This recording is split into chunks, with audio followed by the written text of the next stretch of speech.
All right, so I'm going to call the Open General Purposes Committee meeting to order. May I have a motion on the minutes? So moved. Moved and seconded. Any errors or omissions? Okay, all those in favor? Any opposed? That is carried. That brings us to the election car signs situation. We'll start with Councillor Day. Did you want to introduce this? I'd like to recuse myself from this item because it's not appropriate that I be here since I'm in an election period right now. Okay, duly noted. Councillor Green is recused. Any other recusing? All right, so go ahead, Councillor Day.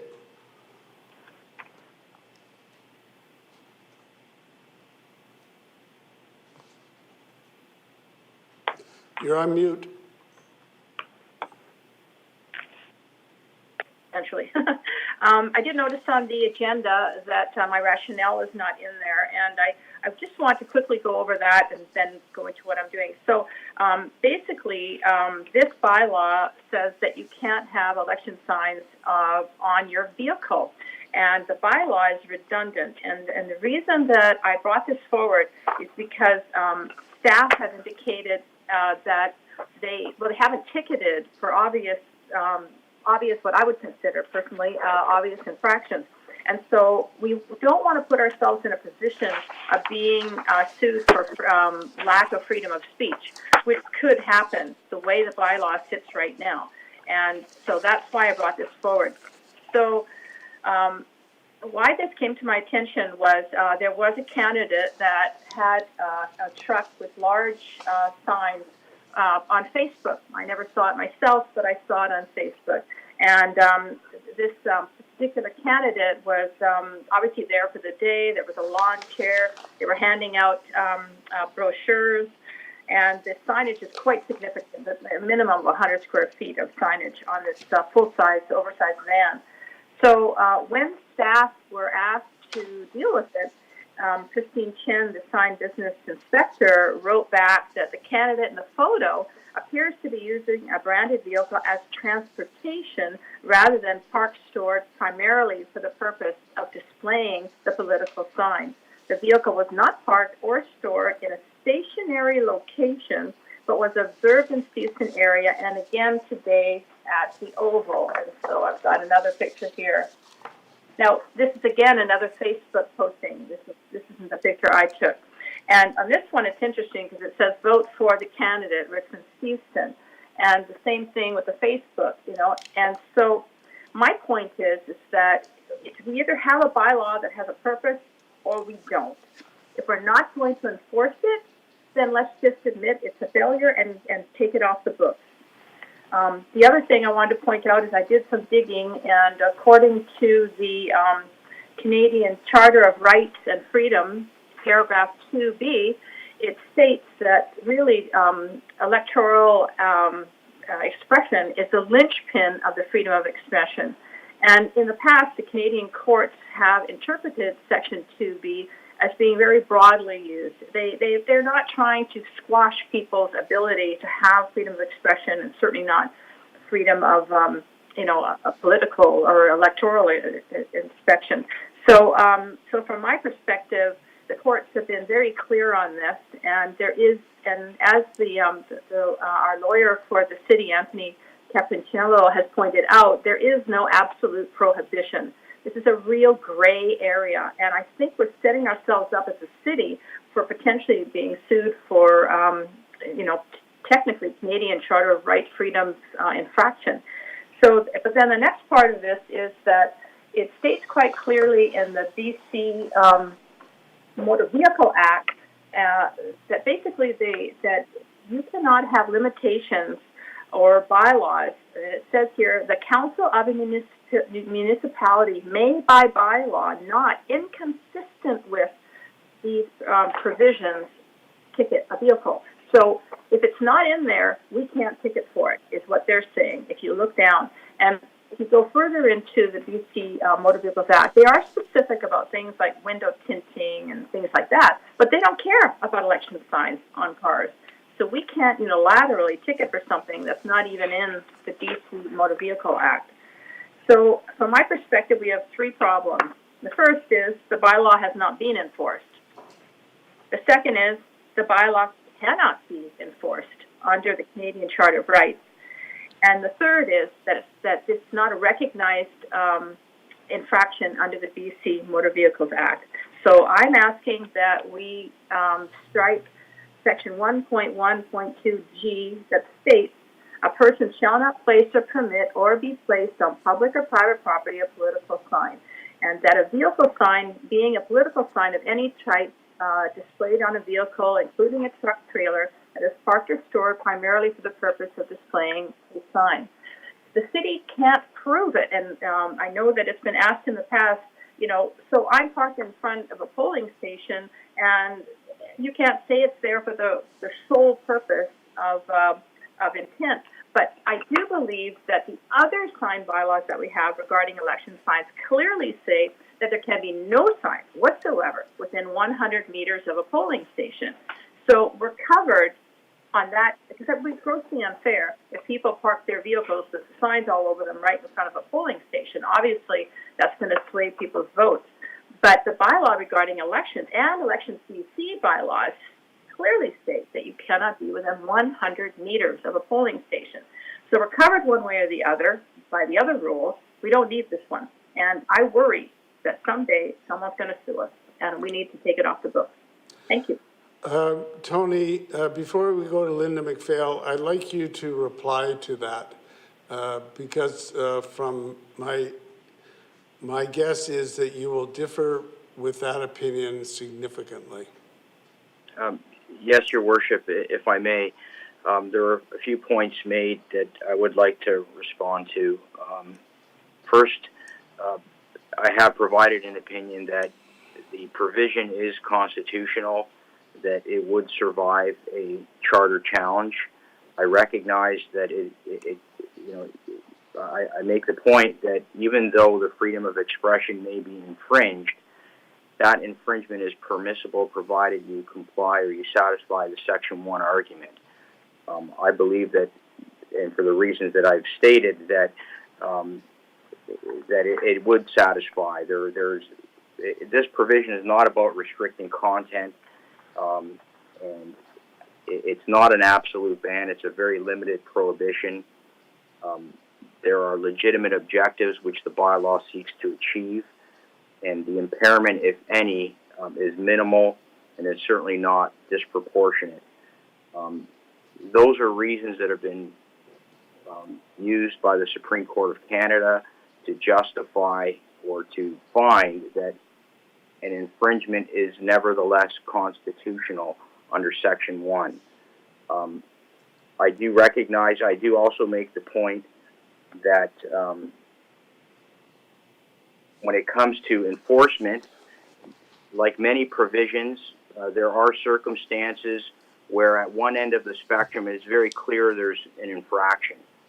Somebody parks a vehicle there, it's there all day, and versus a situation where a vehicle is parked and it might be there incidentally, but that wasn't the primary purpose, the display of the sign.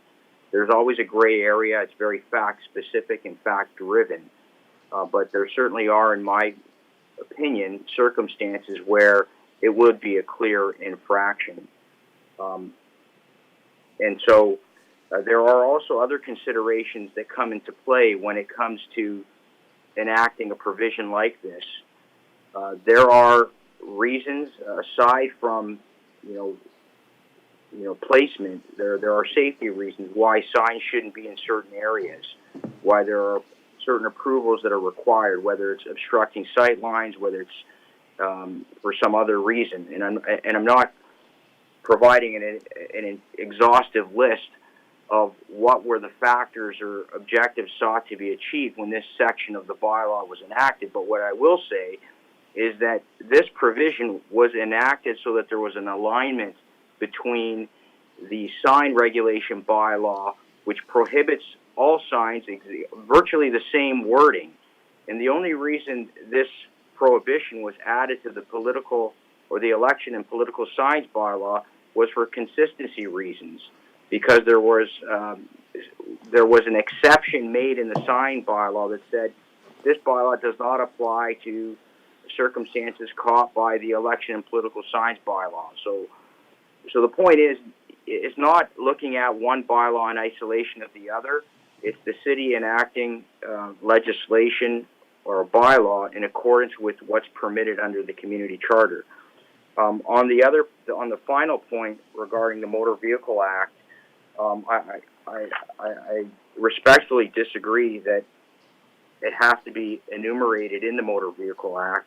The enabling authority for this sign, or a sign bylaw, is the community charter. It's section 65 in combination with section 8 sub 4. And so that, in my view, would not be a reason. I don't think a court would find that our bylaw would be set aside on the basis that there was no jurisdiction because it offended the Motor Vehicle Act. I don't think it has. It would fall within the realm of the Motor Vehicle Act. Respectfully, it would fall within the realm of the community charter enabling legislation. All right, thank you. Councillor McPhail. Thank you, Your Worship. I just want to say that I really find this very unusual today, that the councillor introducing this motion is also the subject of a photo that potentially showed that she was parked on Gilbert Road in contravention of the bylaw. So I'm wondering why she hasn't declared a conflict of interest, because if we were to overturn this, there's a direct benefit to her. But I know declaring a conflict of interest is up to everybody, their own personal thing. I do have a question through you to staff. Now, there are many bodies that govern signs and many municipalities that also have signs. Now, I understand that we're not the only municipality in British Columbia that has bylaws that limit signs, and I believe like Port Coquitlam has the exact same wording as we do. So I'm just wondering if you know how many municipalities would have the same wording. Through your worship to Councillor McPhail, I'd have to defer that to the General Manager of Community Safety or one of her staff that might be more familiar with that. Cecilia, do we know that? We're not hearing you, Cecilia. Through your worship, we don't have that information on hand right now, but we certainly can look it up and then get back to council. I guess really the point of my question is, we're not the only one to have this type of a bylaw. There are other people in British Columbia, other cities in British Columbia have this as well. And I'm fine with it. I find that some of these signs are distracting when they're on vehicles. I think it's a good bylaw. Councillor Au. Your Worship, I have given lots of thoughts about this motion over the weekend, and I'm in a position that I agree that we need to have certain rules and regulations regarding signs on vehicles. But I also feel that we might have to take a second look at this particular paragraph or subsection. Now, so I have about 5 to 6 questions to staff.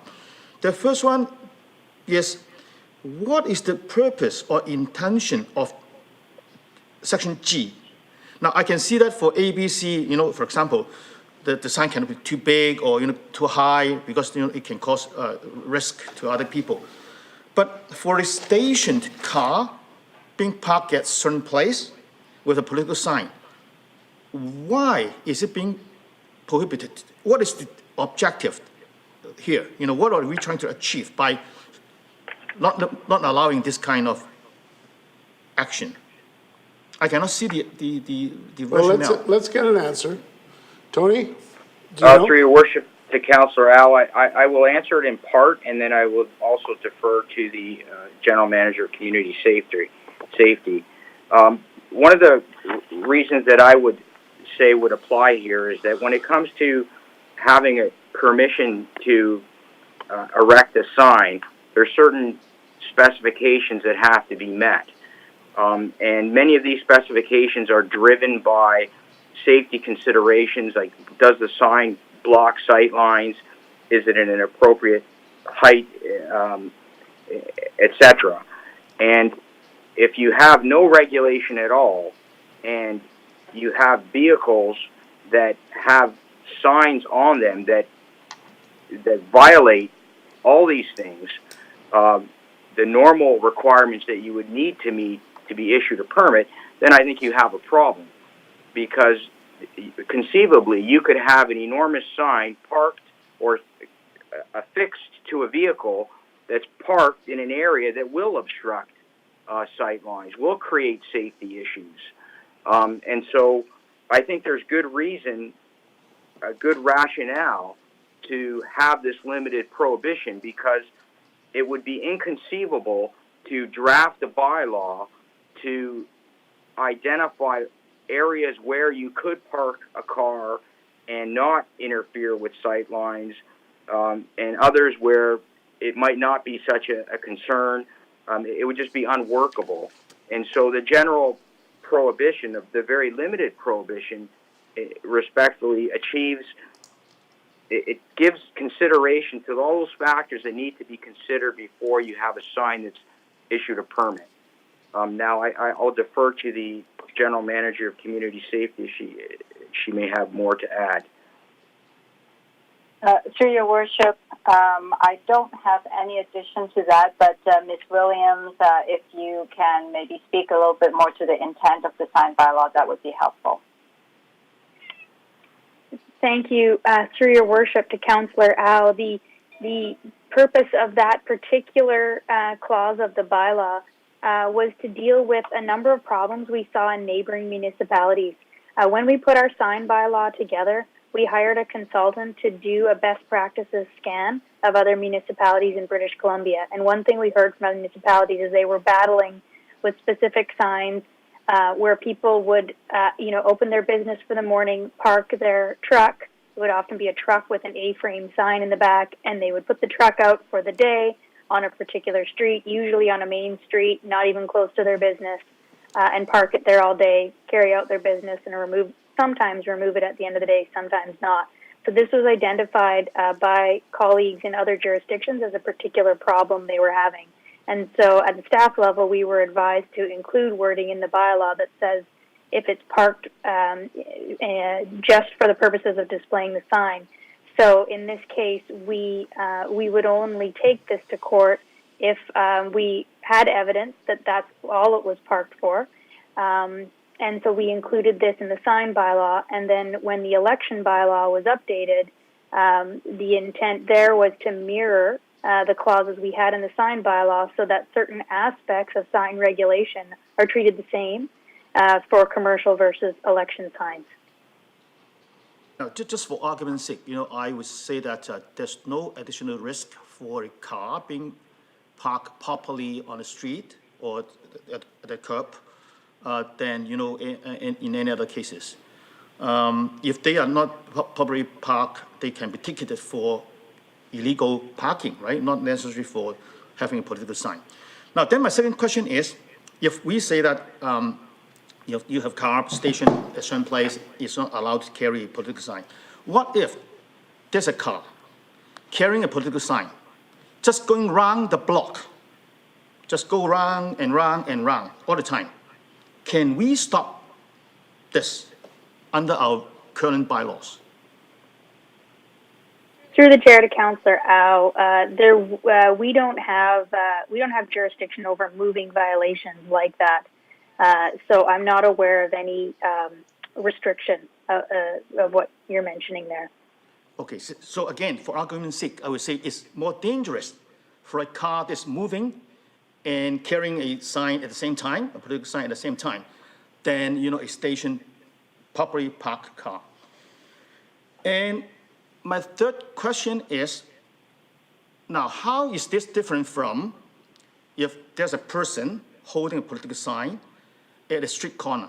So assuming that there's a person standing at the corner of number 3 and Westminster Highway, And carrying a political sign, that doesn't necessarily to be election related.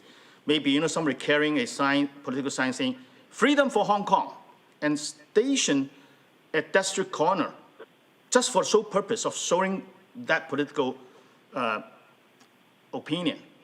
Can we stop it, or do we have any bylaws? And how is this different from a car parking there for the purpose of showing a political stand? Through the chair to Councillor Al, we don't have any bylaws that would prohibit that. Usually, though, what we've seen in practical purposes is that the people get tired and they don't stay in one place as long as you can park a car in one place. That's just what we see in practice. Yes, but people can take turns, right? So I can have 5 people taking turns every shift for 2 hours and at the same corner. Or, we can take We do not 4 have- corners, right? So what There I'm are no trying to say is bylaws that that how would is this prohibit different that. from, a park vehicle with a political sign? Again, I think the question has been asked about, how can we distinguish or identify the purpose of the parking? What if somebody is just parking the vehicle outside of his home or outside of the campaign office, right? So again, would it violate the subsection, saying that they're primary for the purpose of displaying? Through your worship to Councillor Al, you'll have situations. Each situation will be fact specific. There will be, as I said, situations on the spectrum where it's quite clear to any provincial court judge that was a vehicle sign parked primarily for the purposes of displaying the sign and for nothing else. And then there will be situations at the other end of the spectrum where it's not so clear at all. But that's not unusual with any sort of infraction. There are always defenses. It always comes down to whether or not the essential ingredients of the offense have been met or satisfied. And so I will say that, yes, I will agree that there will be facts that it would be difficult to prove, but then on the other hand, there will be situations where it will be, I think, not difficult. Right, can we move this along Yeah, okay, now? so, and I think, and how could this be enforced? I think questions have been raised. So my argument is that, yes, we need regulations. Don't get me wrong, right? I'm not saying that it should be free for everything. But perhaps, we should be consistent in our approach. If my argument stands on, somebody holding it at a street corner, a car going around the streets, and, what's the intention of the subsection is valid, then I think we need to look at the subsection again and perhaps come up with a better solution. Perhaps, I'm just saying that we may say only at certain areas you can do that, or, with a permit, there's a process that somebody have to apply for a permit as such. So I would suggest that we take another look at this subsection. My suggestion is if this is not wide enough, this provision is not wide enough, and there's been various discussions about that, let's propose to have some more rules and regulations. But from my point of view, we need this. Councillor Wolf, and then I'd like to get to a motion. Councillor Wolf. Councillor Al, your hand is still up. Sorry. Thank you, Your Worship. I would just ask a very brief comment to staff and then make a comment myself. First is related to the vehicle. If it's someone's primary vehicle versus if it's rented or purchased and is only used for signage, does that factor in at all into the bylaw? Through your worship, Councillor Wolf, no, it isn't. Any vehicle would fall within the provision. Great, thank you for clearing that up. Again, I don't know if the 2 vehicles that were in the photos, if both of them are primary vehicles, but I know one of them is.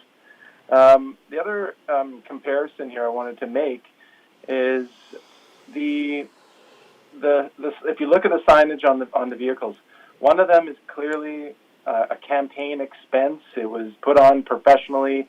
It has the logos. It has the authorized by financial agent statement. That's one thing.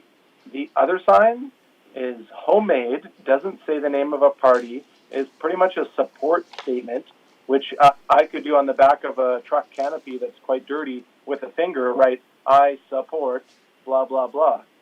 It's pretty much the same thing to me looking at that sign. It's not an expense sign from the candidate or the party. So there's a clear difference. So for me, I think those are very different examples that people have brought to light. Finally, my comment, I do support rescinding this, also as a past candidate in multiple elections. Safety, when you're out campaigning, when you're picking up signs or you're doing door-to-door knocking, there has been incidences when people go missing or get injured or trip or fall in unfamiliar places. And I think having an identified vehicle is a place where people can find you or track you down. So I actually think there are benefits to having election car signs for the safety of the person using them. Tony, Tony, just a minute. I want to get advice on this. Tony, are we prohibiting signs on cars? Through your worship, no, we're not. All that this provision prohibits is parking a vehicle primarily for the purposes of displaying a political sign. That's it. It's not a prohibition of signed vehicles. And does it have anything to do with whether that's an election expense or not? No, it does not. Go ahead, Councillor Wolf. No, and I think actually I can leave it at that. If this were an enforceable bylaw, I think it would have been enforced by now. Thank you. Tony, is this an enforceable bylaw? Yeah, your worship, yes, it is enforceable. I can't comment on how many instances that it's been enforced, but it certainly is enforceable. It's a valid bylaw provision. And as I said, there will be circumstances where it will certainly be a violation. In fact, I might say that having it on the books and people knowing about it might be and following it might be a reason that you don't see many infractions or certain behavior that people avoid because they know it's something they shouldn't do. It would be akin to the voting location, the restriction. Many candidates will respect that. So the fact that you don't see many violations, I would say, doesn't mean that it's not effective. I would say quite likely the opposite, that it is effective. All right. Councillor Day, it's your motion. I suggest what it would be is that it would be a referral to staff to draft a bylaw amendment to rescind this section of bylaw 8713. Is that your motion? So that's moved. Is it seconded? All right, we're going to call the question then. So you have what it is. Staff would, if successful, staff would draft a bylaw amendment to rescind this particular section. I'll ask for all those in favor. I see Councillor Wolf, Au, and Day. Those opposed? Councillor McPhail, Councillor Liu, Councillor McNulty, and the Mayor. It is defeated. All right, the next item on the list is on the patio program. Carly or Katie, anything to add to this? I think it's pretty clear we want to continue this for another 12 months. Yes, Your Worship, that's correct. We have nothing to add to the report. May I have a motion? Moved and seconded. All right. Yeah, time is marching on, guys. We've got a number of people with their hands up, but I'm going to ask you to be brief and right to the point. Councillor Green. I wanted to make a few comments. First off, I'm really glad that this program has been successful and well received. I first brought this forward in May 19th to the DP then. And I have a couple questions about the iteration that we're talking about for this next coming year. One is that that the Association for the Restaurants had asked for pre-approved canopies and heater types to make it easier for folks to know what they're buying. But that hasn't been provided. Is there a reason we haven't done that for our businesses? Through the chair to Councillor Day, there isn't a one-size-fits-all. These structures need to go, if they're proposing a structure, it needs to go through the proper permitting process. And so what we've seen so far is 3 businesses that are interested in moving forward have different approaches. So we didn't think there was a one-size-fits-all approval that we could bring forward. I am concerned though, because on GP 16 it said that those additional factors are going to add time to the approval process. Can we not at least have maybe a few options for heaters? Because that seems to be the most common thing. Through the chair to Councillor Green, yes, we do put forward options to the proponents when they contact us. Okay, super. I'd like it to be as easy for folks as possible. And then on GP 16, we also noted that there's not going to be curbside pickup. That was specifically requested. The reason is that most businesses have off-street parking.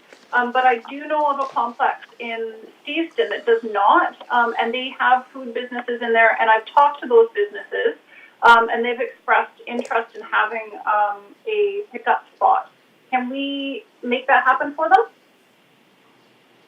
Chair to Councillor Green, it's correct that staff's assessment was that the majority of Richmond residents do have access to off-street parking and loading areas, and that pickup and delivery functions could be accommodated in these areas. So while there may be individual circumstances where there is demand, we don't believe that there's sufficient demand to create a formal citywide program at this time. Rather, we're proposing that we work one-on-one with businesses should we receive those kinds of requests to designate curbside pickup or delivery zones. Okay, if you could connect with the tenants of the Riversong complex, they are interested in such a program. They're on Bayview. Their parking is across the street, and you can give that information offline. All right. Super. Thank you. Councillor Day. Pleased when I read that this is critical in keeping some of these businesses viable during the pandemic. And I just wanted to say that if you look at like the Pioneer Pub, for example, on Number 3 Road, they have a very standard tent, and I've rented one in the past myself. I think we should have a standard protocol so that people can move along as quickly as possible. And I think that allowing heaters is the smart thing to do. That's what certainly I've been doing outside here, and even my own patio for social distancing. So, yeah, I just would like to see something simple that, yeah, if you're getting that, you're okay. You can go ahead and speed the process up. Councillor Wolf. Thank you, Your Worship. I just have a couple of real brief questions to staff. When it comes to issues that people have brought up to me in passing, this has been one of the big ones. So providing sheltered space in public areas, so not just walkways and the patio areas in front of businesses, but just in general, as the weather is turning, people want to continue to be active and they want to do it outside of the storm rain. So to staff on this one, I know with the Remembrance Day coming around, and then we'll be putting up a lot of tents and tarps for ceremony, I assume. Can some of those stay up, or can some of them be placed in places that maybe can last a little bit longer than the one-day event, and maybe supporting some of the businesses that have been part of the 12 permits that we've received so far? Is there any way we can utilize some of that? And then connected to that, do we have large canopies and tents and awnings still from the Oval, these 10-year-old structures that maybe could get life one more time? Councillor Wolf, the idea of sheltered public areas, I believe, is a bit beyond the scope of the temporary patio program. I would need to defer that to my colleagues in community services to respond. All right, anybody It else? could be responded in a memo, would be fine.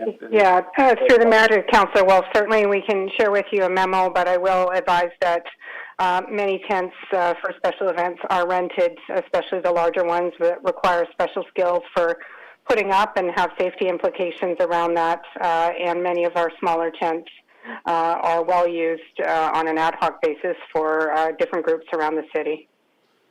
Great. Then, yeah, if anything in the memo would be like, is there any things that we've stored and have just been sitting around that are maybe a little bit more than the small pop-up tents? So we can maybe assist other areas that are adjacent to these patios.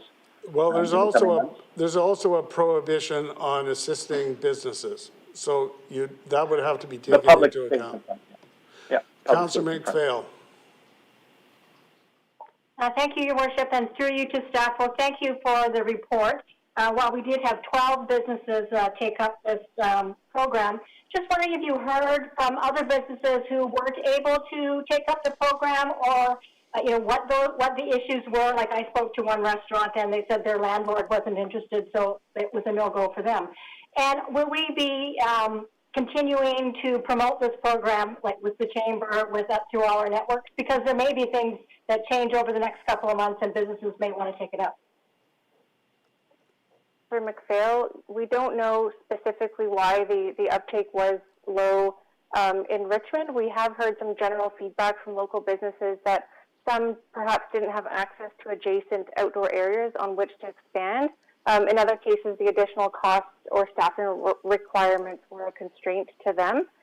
Should Council make the decision to extend the program through till next October, we certainly would continue with the year-round communication efforts, ramping up next spring in advance of the coming patio season.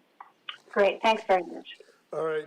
I think that's Councillor McNulty. Quick question, comment? Just a quick question to you, to Katie.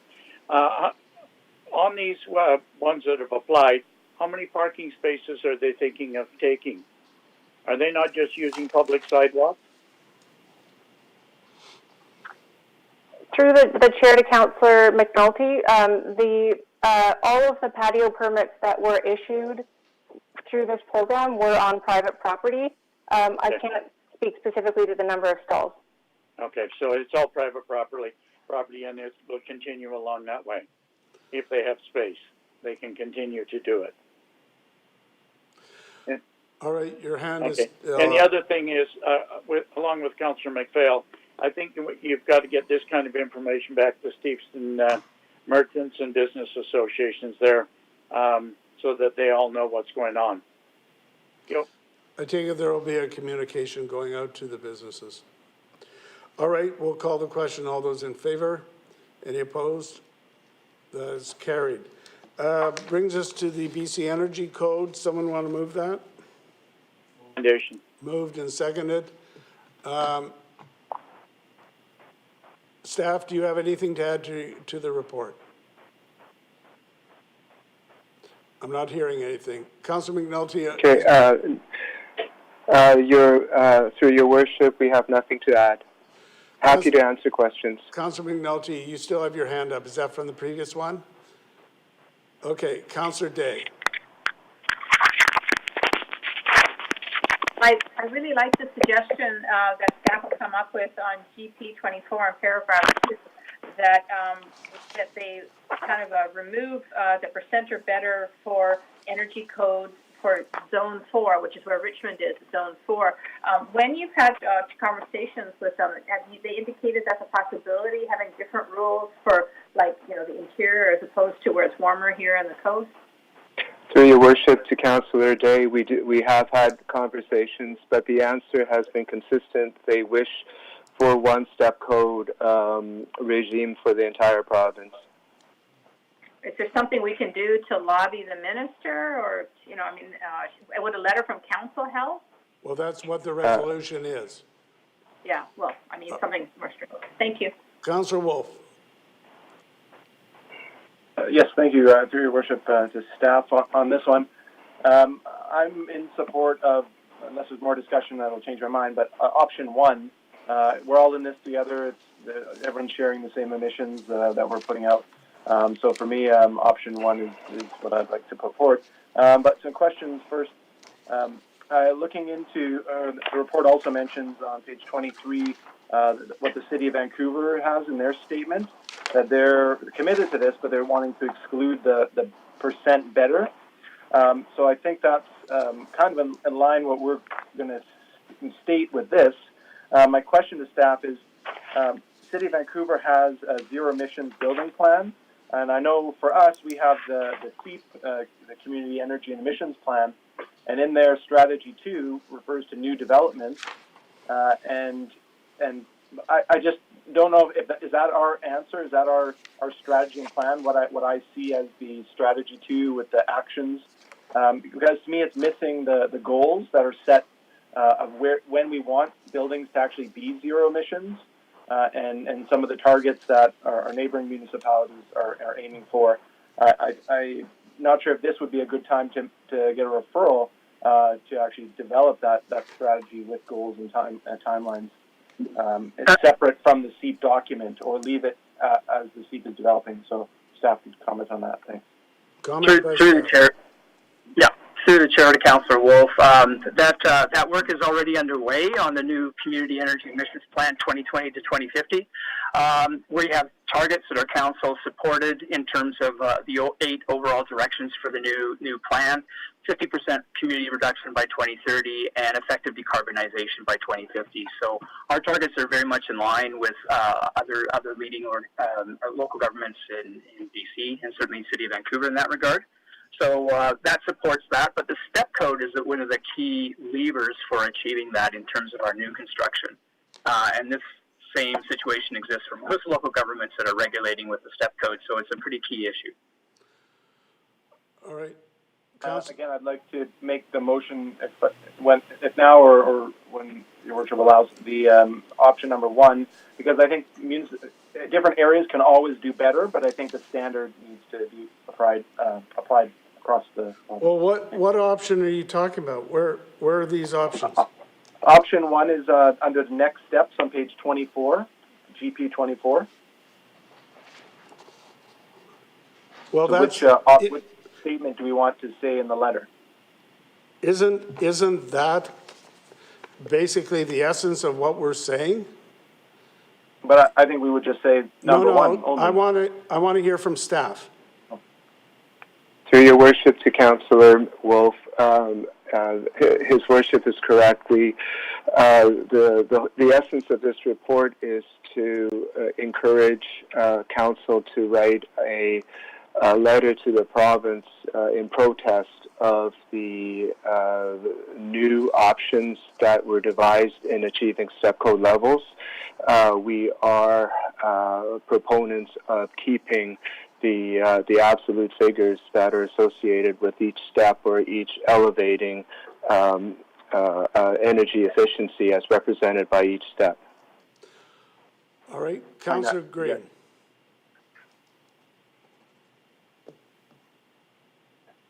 Can't wanted hear to add, Go ahead. no, can you hear me now? Yep. Okay. I just wanted to add just one thing that we also send a letter to the Minister of Environment, because this impacts our environmental targets as well. I'm sure that's fine. Councillor Day. To go over to GP 24, it does say, number 1, remove the percentage better housing building envelope metric, or remove the percentage better building envelope metric as compliance option. So if it's one or the other, according to the way this is written. It's the word "or" in the last line of section 1, next step. So it can only be one. Isn't staff saying remove it completely, or at least remove it for this climate zone? Isn't that what you're saying? Through the chair to Councillor Day, yeah. So what the two options there are providing the province with the option to remove that third metric across the board for all climate zones, or if that's not the case, then certainly for climate zone 4, where the majority of your housing starts are principally in BC.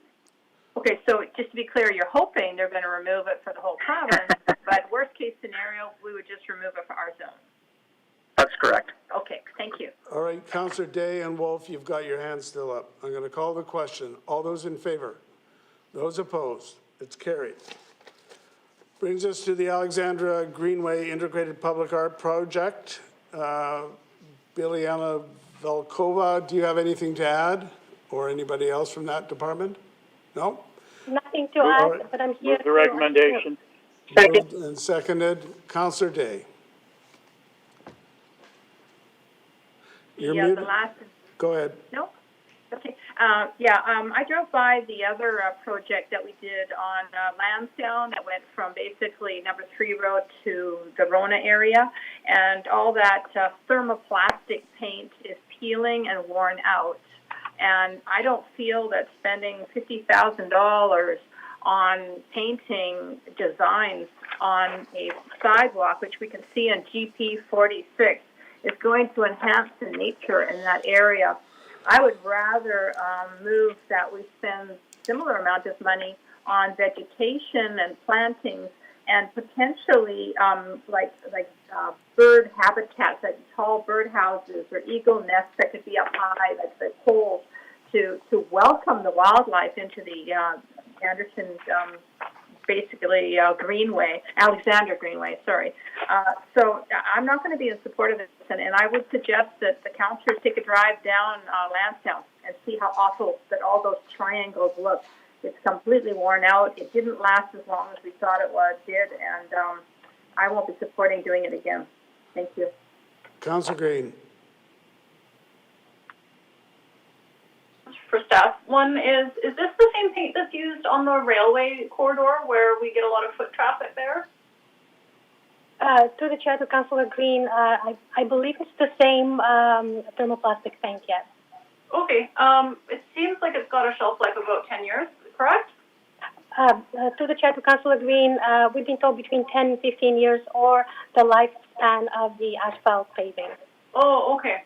My concern is the color and it's just one color, and it's the color of curbs when you don't park next to them, like it's speed bump yellow. Is there a reason that this was all monochromatic? Because it just seems like the preliminary idea things that we saw had color in them. Through the chair to Councillor Green, this is correct. This is only a preliminary design concept that was presented to the jury.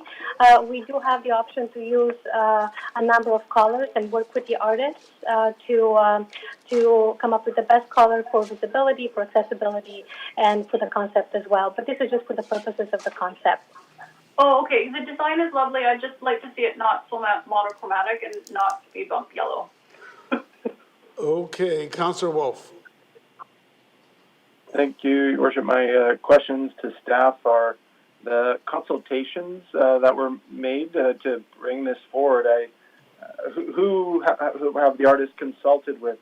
When I read the description that they have at the bottom of page GP 31, there's a paragraph there that's the artist's description. And in the first line there, it talks about local species, and it includes turtles.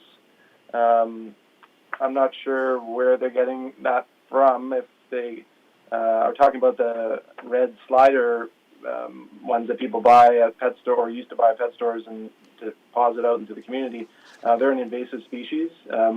So I'm curious about that. The Richmond Nature Park is very close to this area. Their staff and displays would probably give good direction. And also, the neighbors. My mom has lived there for nearly her whole life. She wasn't consulted, not like she needs to be. However, she might have something to say about the heritage. She used to be able to name all of the people who used to live down all Alexandra and Audlin and on all perimeter sides. So there's lots of people you might want to consult with. So I'm at this point not pleased with the material being used. It seems like the shelf life is not quite what we maybe it is in other climates, but the salt that we put on the roads or the traffic that we have over them and the amount of plastic waste the world is already generating, I don't think this is the concept that I want to be behind. Thank you. All right. I'll call the question then on the motion. All those in favor? Those opposed? It's carried with Councillors Day and Wolf opposed. Michael, your hand is still up. Appointment of approving officers. Wayne Craig, anything to add? So moved. Nothing to add, Your Worship. Moved and seconded. Any comments? All those in favor? Any opposed? That is carried. Someone Move move adjournment. adjournment? Okay, we're now adjourned, and we